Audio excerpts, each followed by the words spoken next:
Well, today we re-diving into a story about a big brother named Reuben who knows that feeling all too well.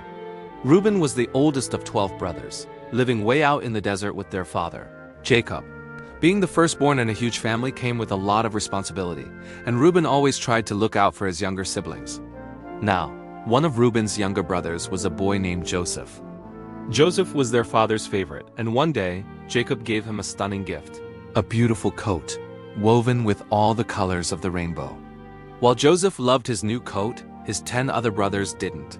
They saw the coat and were filled with jealousy. Every time Joseph wore it, their envy grew stronger and they started to whisper and plot against him.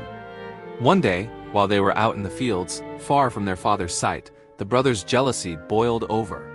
They grabbed Joseph, ready to do something terrible. But Reuben, being the big brother, couldn't stand by and let that happen. He stepped in, trying to calm everyone down. "Wait," he said. "Let's not hurt him. Look, there's an old, empty well over there. Let's just put him in the well. That way we don't have to get our hands dirty." The brothers agreed, thinking this was a clever plan. They took Joseph's colorful coat and threw him into the dry, dusty pit. But what they didn't know was that Reuben had a secret plan of his own. He was just pretending to go along with them. His real intention was to wait until the others were gone, then sneak back, pull Joseph out of the well, and take him safely back to their father. He just needed to find the right moment. So Reuben left for a little while, maybe to check on the sheep or just to create some distance. He thought he had bought some time, enough to save his little brother. But when he finally returned to the well, his heart sank. He peered down into the darkness, calling Joseph's name, but there was only silence. The well was empty. Joseph was gone. In the short time Reuben was away, the other brothers had sold Joseph to a group of traveling merchants heading to Egypt. Reuben was devastated.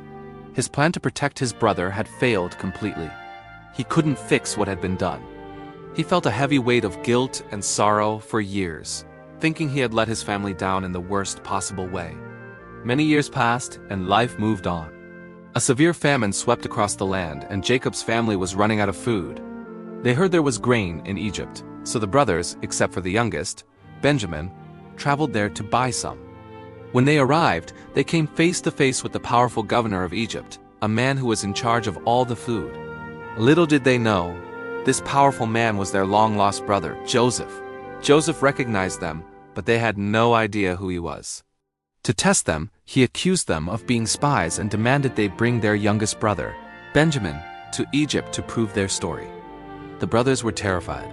Their father, Jacob, had already lost Joseph and couldn't bear the thought of losing Benjamin too. This is where we see how much Reuben had changed. He saw his father's pain and stepped forward. He looked his father in the eyes and made a solemn promise. "Father," he said, "I will take full responsibility for Benjamin. If I don't bring him back to you safely, you can blame me forever." It was a huge promise, showing he had grown from a brother with a failed plan into a man who was willing to put everything on the line for his family. Reuben's story is a powerful reminder. Sometimes our best efforts don't work out. We make mistakes or things happen that are out of our control, but what truly matters is our heart. Reuben tried to do the right thing. He wanted to protect his brother, and even though he failed at first, he never stopped trying to be a responsible and caring person. It's not about being perfect. It's about having the courage to try, to learn from our mistakes, and to always strive to do good. And that's a lesson that is just as important today as it was thousands of years ago. Thanks for watching, and if you enjoyed this story, don't forget to like and subscribe for more. We'll see you in the next video.